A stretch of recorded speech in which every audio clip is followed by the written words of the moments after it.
Muchas gracias, Jorge, por esa introducción que plantea muy bien muchos temas que yo creo vamos a conversar juntos. Primero de todo, yo quisiera agradecer al comité organizador del evento y especialmente a Linda por toda la preparación y las conversaciones anteriores que hemos tenido para preparar este evento y gracias por la invitación. De verdad, yo creo que es muy interesante intelectualmente, pero también muy útil políticamente tener espacios así para intercambiar entre personas, gente, militantes, investigadores y también en una dimensión, en una perspectiva internacionalista, porque yo creo que se plantean en el mundo muchos temas, muchos problemas que dentro de un marco distinto según las configuraciones nacionales tienen mucho que ver. Eh, de Latinoamérica a Europa hay muchas cosas tendencias que se encuentran en nuestros países y es importante tener espacio así para intercambiar y debatir. Bueno, me voy a intentar, me voy a plantear el tema de la situación política y social en Francia estos últimos años con un enfoque sobre la situación del movimiento popular de los progresistas franceses de la izquierda. Y a partir de eso, reflexionar un poquito sobre algunos temas que también pueden relacionarse, yo creo, a lo que está ocurriendo en Chile con la actualidad política. Bueno, en Francia es un país europeo, una potencia bastante importante del continente, del viejo continente, una potencia media, no una grande, pero media, y es un país en el cual estamos viviendo desde, yo diría, bueno, casi 10 años, vivimos muchos procesos sociales y económicos de retroceso, digamos, del Estado social. Y eso es el primer punto.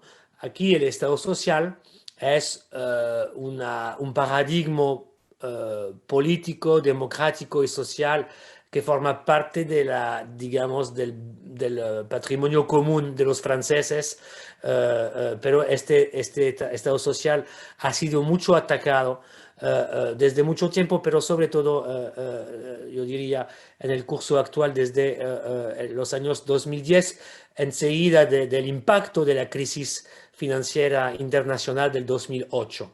Es decir, que en Francia, desde el 2010, básicamente, todos los gobiernos que fueron de izquierda, centro-izquierda, con François Hollande, socialista, o de derecha, con después Emmanuel Macron, que es un gobierno de derecha, yo diría de extremo centro, para decirlo así, es decir, una derecha que tiene una cara más amable, más sofisticada, más moderna, con este discurso sobre digamos, la moderación, la modernidad, incluso a veces con temas sociales, digamos nosotros temas societos que sería temas de discriminación, temas de género, tienen algo de modernizador desde la perspectiva de la derecha.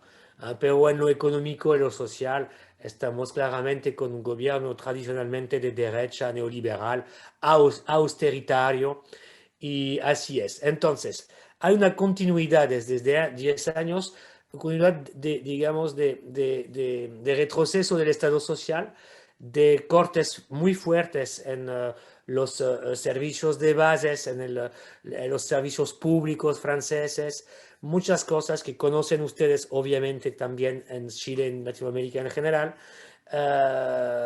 y también con una política de austeridad que bueno, está sobre las espaldas, si puedo decir, de las clases populares y medias bajas. Resultado, en 10 años tenemos un fenómeno social en Francia se llama en Francia de déclassement, es decir, que mucha gente salieron de su condición social para ir a la de abajo, en términos de ingreso medio, en términos de acceso, en términos de avance de la inigualdad social, etc.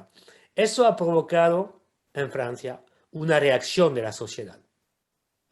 Ha provocado una reacción de la sociedad, digamos, en los años 2013, 14, 15, hubo muchos movimientos sectoriales, primero, a través de formas sectoriales, en contra de tal reforma entre comillas, como la de las pensiones, por ejemplo, que fue un momento importante. La ley de Hollande, una de sus últimas antes del 2012, sobre la ley de trabajo para flexibilizar el mercado laboral, para flexibilizar los contratos y todo lo que puede imaginar. Así muchos, digamos, movimientos puntuales, sectoriales, con estudiantes, sindicatos, etcétera, etcétera. Y bueno, hemos conocido así una ola progresiva con distintos niveles. Movilización de la juventud sobre la ley contra el trabajo, fue Nuit debout, Noche de pie, fue este movimiento. Después una movilización de nuevo más tradicional con los sindicatos. Y apareció este movimiento totalmente inédito en Francia de los chalecos del 2018, y yo creo que es importante porque de manera un poco inédita tuvo lugar dentro del sistema mundial un gran movimiento popular insurreccional, una insurrección popular de una parte de la sociedad víctima de las políticas anteriores, pero población no organizada en ningún tipo de movimiento, de sindicato, de no sé qué, de organización política, pero gente impactada por la austeridad, que pueden ser trabajadores asalariados, que pueden ser pequeños, digamos,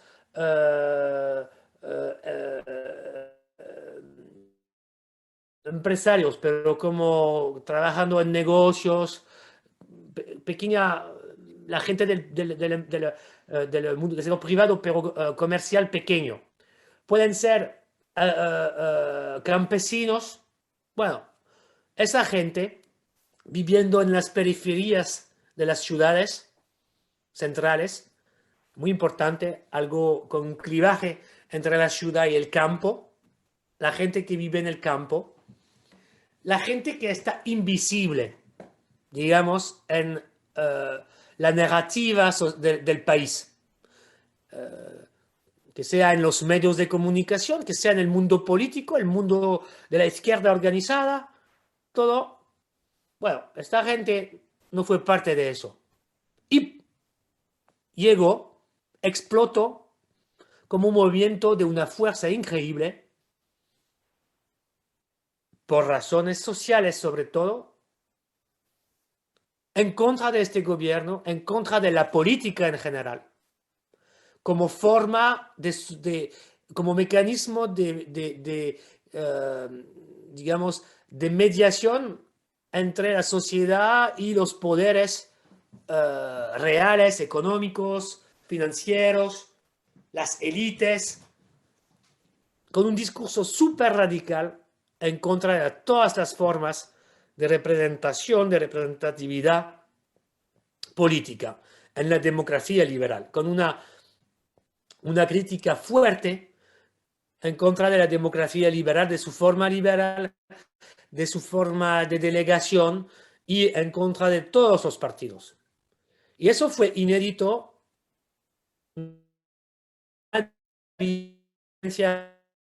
Sobre cómo saber acompañar o manejar o acabar con este movimiento, depende de dónde hablamos. Y este movimiento cambió muchas cosas, porque demostró que sí es posible cambiar las cosas y tener victorias. Porque la fuerza de este movimiento ha empujado el gobierno y el gobierno de Macron perdió mucha legitimidad en el país. El gobierno de Macron hizo muchas concesiones por acabar y disminuir la fuerza de este movimiento, por un lado. Y por otro lado, utilizó la represión muy fuerte, decenas de personas heridas, algo así, algo que mira un poquito como Chile durante los últimos movimientos sociales. Y se dice que Sebastián Piñera llamó a Macron para consultarlo sobre cómo siguiendo de las límites tradicionales de lo que se como organizaciones de la sociedad. Y Macron, básicamente, en una mano concesiones, en otra la mano dura, la represión, que en Francia no hemos conocido desde, francamente, antes del 68. ¿No? Y eso nos dice algo sobre la radicalización del escenario político-social en Francia. Por un lado, una sociedad que tiene mucho odio, que quiere, bueno, digamos, rechazar a los políticos, y por otra, élites que no tienen soluciones para solucionar los problemas de la sociedad y que entonces tienen una evolución autoritaria de la gestión de la sociedad, del poder político, utilizando la represión y limitando los derechos democráticos al nivel al cual los intereses del gobierno, de la política y de los intereses financieros y económicos puedan salvarse. Y eso es en el momento en el cual estamos. En este marco, para la izquierda es súper difícil la situación. En esos años hubo muchas mutaciones y, ¿cómo decirlo?, experimentaciones políticas en Francia, desde la perspectiva de la izquierda, sobre todo con Jean-Luc Mélenchon, ¿eh? Que la izquierda fue el gran innovador con su movimiento a través de varias experiencias. La primera fue el Frente de Izquierda, inspirándose mucho de las experiencias suramericanas como Frente Amplios, etcétera, para unir y agrupar a las fuerzas y abrir a otros espacios de la sociedad para construir un nuevo sujeto político-social. Fue la idea.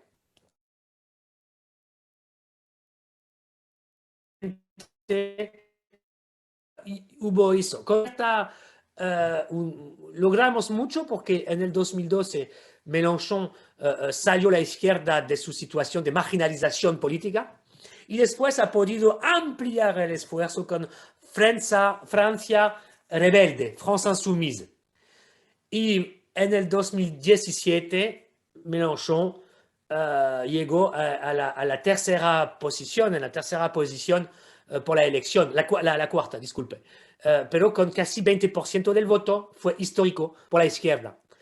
Y fue una gran esperanza para la izquierda de reconstruirse y de nuevo encontrar la forma para, digamos, acompañar las evoluciones de la sociedad. Pero eso, de nuevo, encontró varios problemas.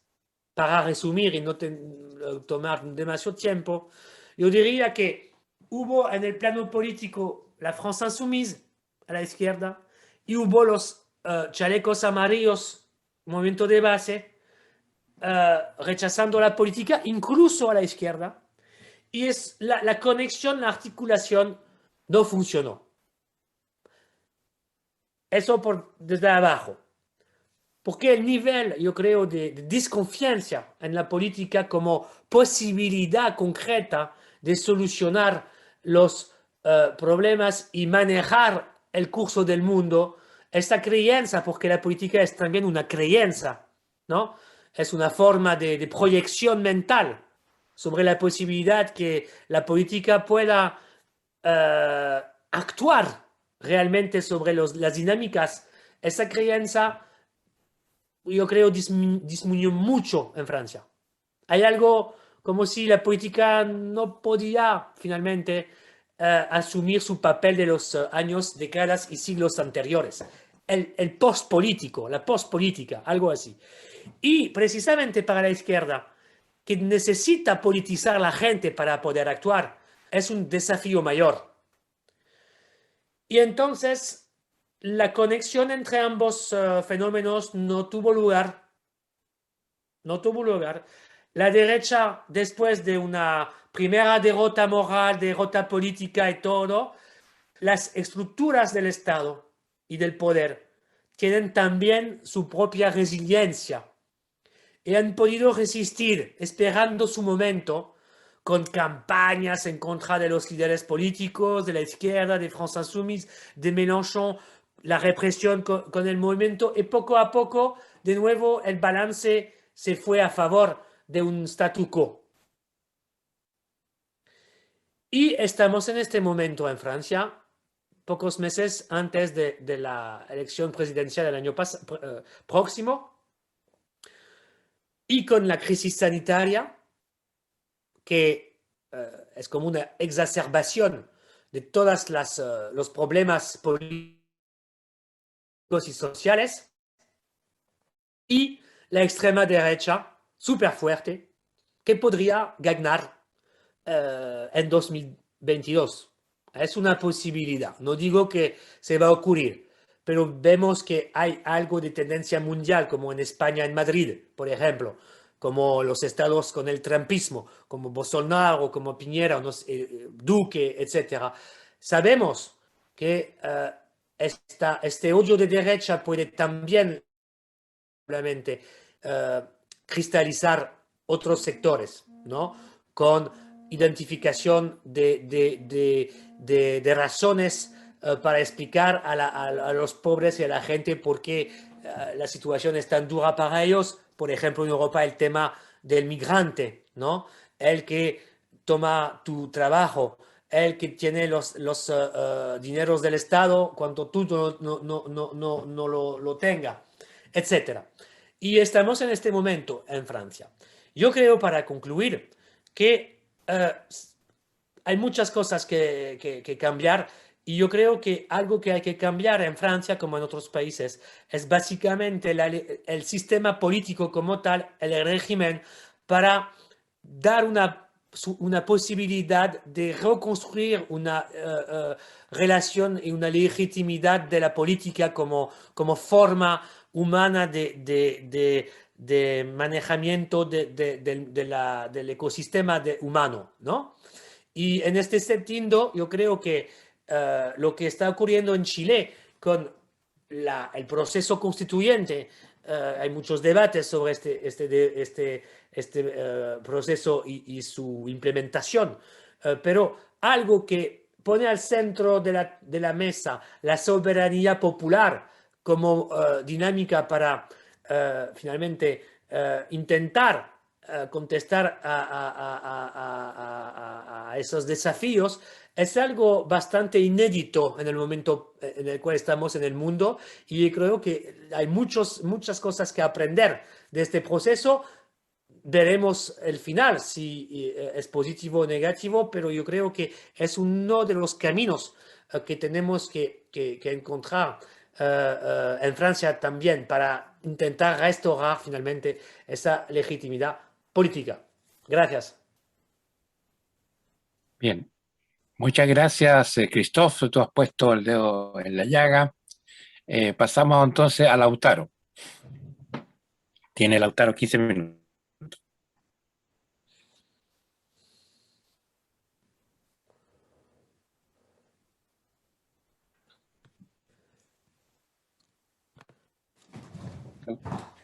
Tienes 15 minutos. Tienes que activar tu micrófono. Está desactivado. Ahí. Era que había activado solo, ¿no? Quería señalarles que yo quería hacer un rodeo porque es necesario, ¿no? Para comprender las particularidades de lo que está sucediendo en la política en nuestros países, echar una mirada a todos los cambios que se están produciendo a nivel mundial, ¿no? Pero no da el tiempo suficiente. Yo solo quiero rescatar casi a la manera de títulos eh, y de manera de poder hacer un diálogo con lo que señalabas tú, Jorge, y con lo que nos señala nuestro invitado Christopher Ventura, a quien me da un gusto y mis respetos por conocerlo y por escucharlo. Partir haciendo un recuento muy titular de los grandes cambios que sufre hoy día la sociedad mundial y el contexto mundial, ¿no? El efecto que ha tenido todo este proceso de globalización que ya ha decantado, ya manifiesta sus limitaciones y alcances, el cambio de hegemonía económica que se está dando a nivel mundial y cómo eso empieza a incidir de manera relevante, aunque a veces un poco profunda, pero no muy a la vista, pero empieza a verse en la economía de nuestros países, cómo esto ha generado ciertos fenómenos naturales, económicos nuevos, que ha traído el modelo neoliberal expandido a plano mundial, con los efectos en el clima, en los ecosistemas, con los efectos en la cultura del consumismo. Hay tantos temas relevantes que además se exacerban con el proceso de la pandemia, que era algo imprevisto, y que dejan con más rapidez, muestran las limitaciones y los alcances que tiene el modelo que hemos vivido a plano mundial. Ahora, eso da como para un interesante proceso de reflexión sobre el modelo neoliberal y la globalización. Y yo creo que lo que viene ahora, entre otras muchas cosas, pero algo importante, va a ser las profundas reflexiones políticas que hay que hacer y de contenidos que hay que hacer en relación al modelo y a la globalización que hemos vivido.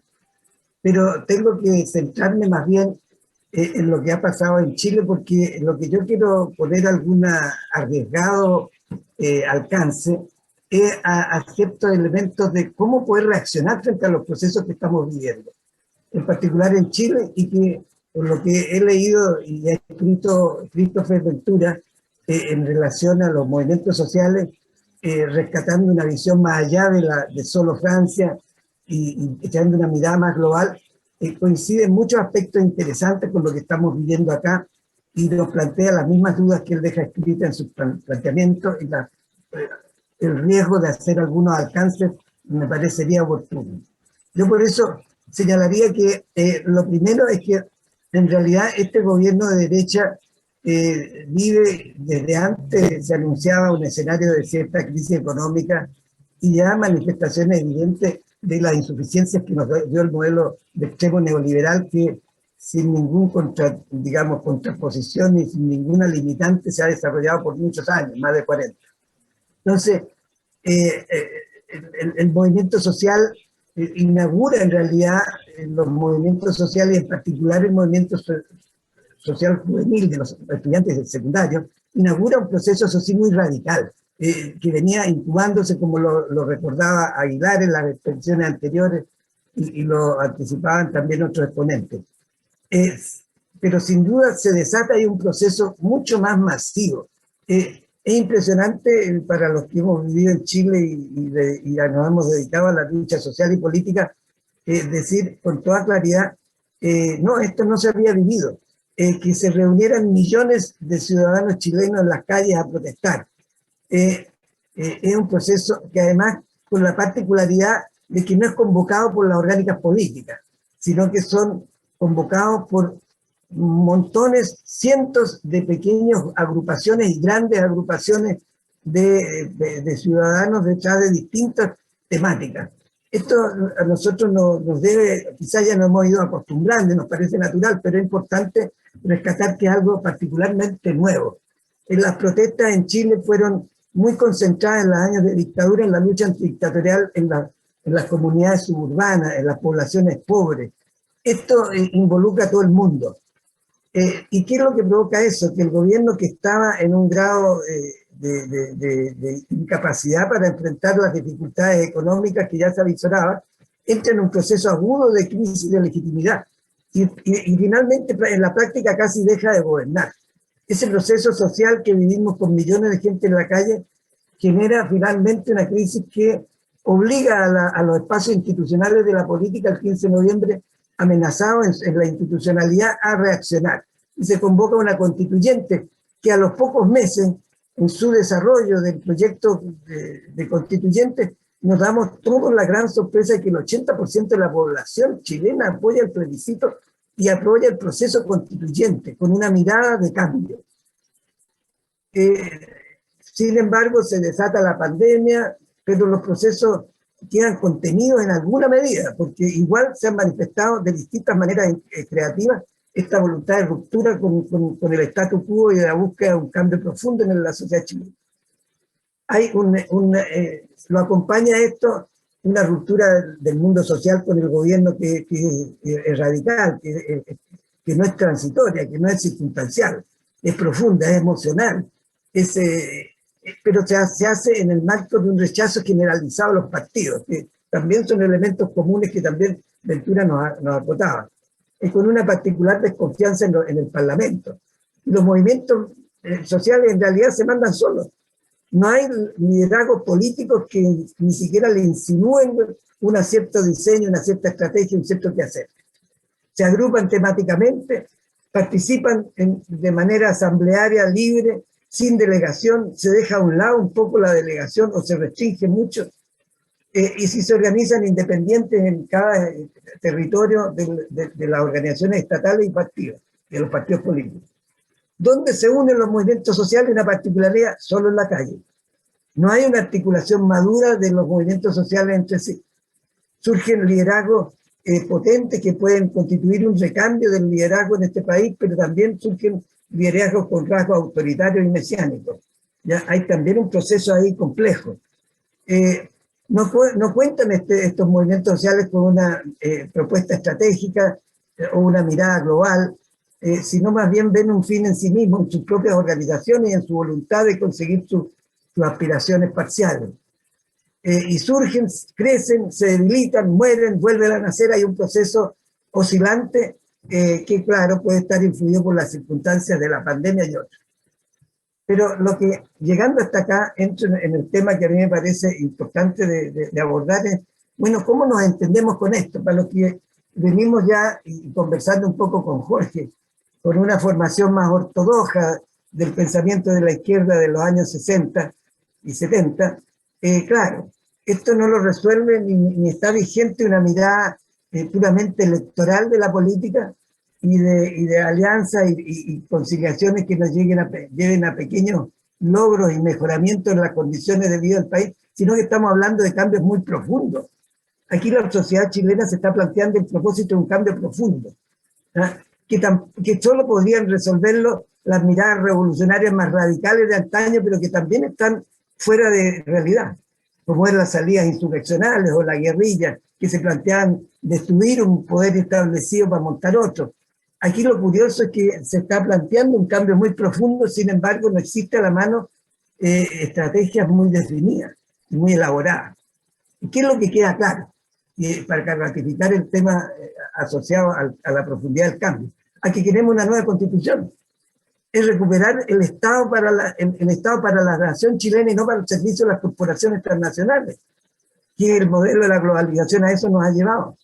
Es un desmontaje del modelo neoliberal que en definitiva limita el poder de las corporaciones transnacionales y abra unas condiciones razonables de desarrollo de la economía con otro carácter muy distinto, ¿ya? Es una constitución que esté privilegiando los derechos. Es decir, cambia esencialmente el enfoque de la constitución que teníamos desde dictadura y que algunos remozamientos se le hicieran en el intermedio. que se promueva un desarrollo nacional distinto de la producción asociada únicamente a los medios naturales de acceso y explotación. Una nueva relación en general entre Estado, economía y sociedad. Un Estado descentralizado. ¿Ya? Se discute la necesidad de la revocación de los cargos y de los liderazgos. ¿Ya? El respeto irrestricto a los derechos humanos. Hay temas que son muy ajenos a la Constitución vigente. Hay un cambio en ese sentido muy profundo que se propone. ¿Ya?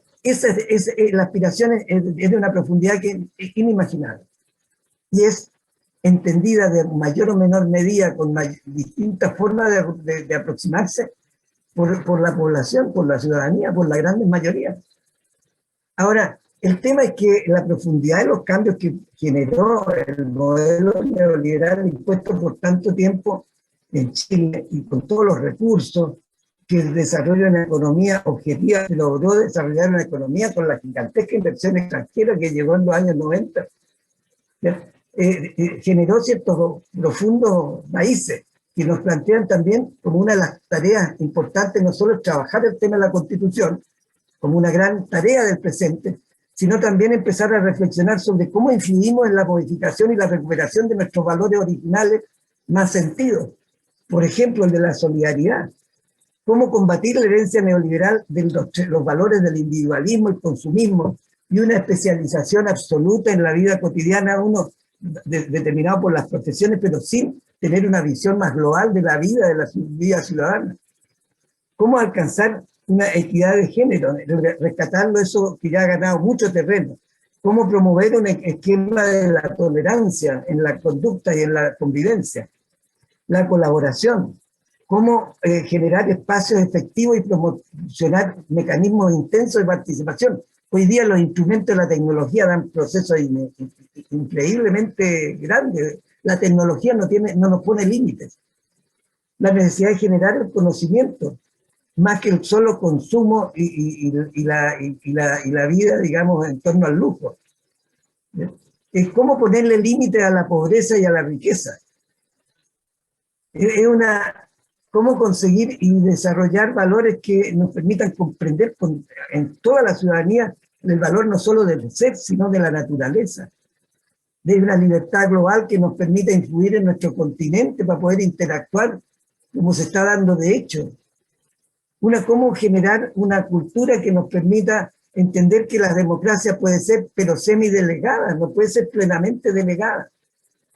El derecho y la virtud del trabajo, cómo hacer compatible esta visión progresista, ¿no?, histórica, relacionada con los derechos, y cómo hacer entender también que el trabajo y la producción y la calidad del servicio que dan los seres humanos debe ser un objetivo, una meta. ¿Ya? Bueno, hay una segunda gran tarea, yo creo que es una promoción de un rescate y de discusión sobre el tema valórico. Ahora, el otro elemento que yo quería señalar era rescatar el concepto que hemos discutido entre grupos de intelectuales y de militantes activos de la política de ayer, ¿ya? Es cómo construir un diálogo entre lo político y lo social. No podemos dejar de entender que los movimientos sociales llegaron para quedarse, pero de quedarse de una manera particular, oscilante. Pero los movimientos sociales van a jugar un papel y no van a querer salir de este papel mientras no sea indispensable, necesario y transitorio. Hay una cultura de participación y de acción de los movimientos sociales que es inevitable, que se mantendrá y que seguirá, y que no lo vivíamos con esa fuerza hace 50 años, 40 años. Eran organizaciones gremiales o sindicales normalmente muy estrechamente vinculadas y dependientes a veces de los partidos. Hoy día nada de eso es. El movimiento social tiene un alto grado de autonomía. Y se incorporan ahora, que es lo que nosotros hemos hecho, lo decía una exponente, a nosotros nos ha preocupado particularmente otro segmento muy importante de la población, que son los trabajadores informales y los micro y pequeños empresarios.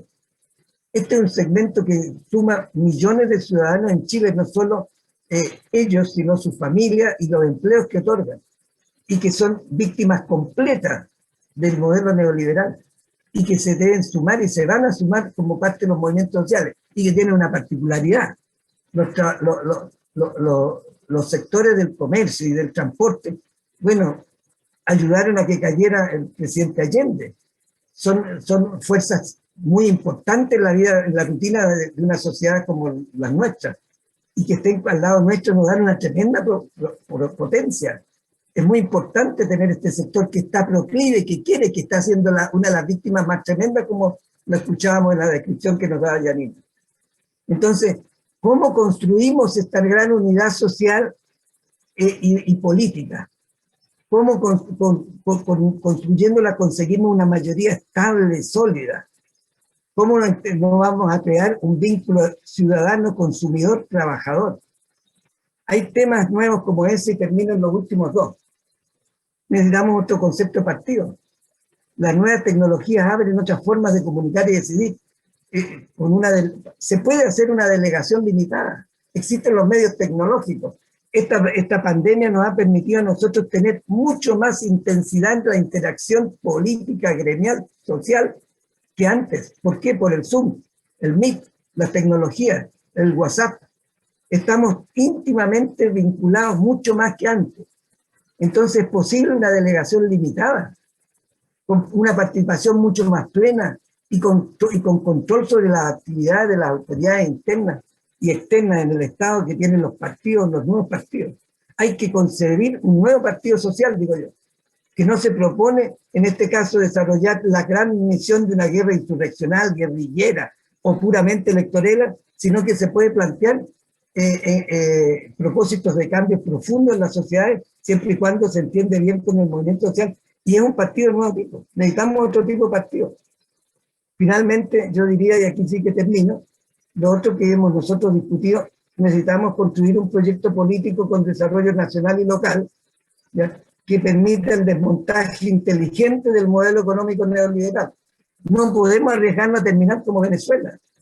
Tenemos que ser capaces de diseñar un desmontaje del modelo neoliberal inteligente, cuidadoso, ya que, por un lado, nos dé la viabilidad, y eso requiere negociación, pero requiere unas negociaciones con participación masiva de los movimientos sociales y de los militantes políticos.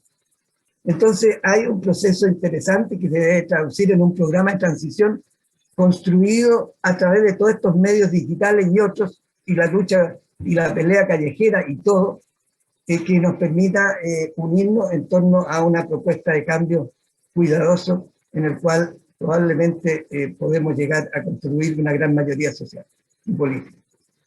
Eso. Bueno,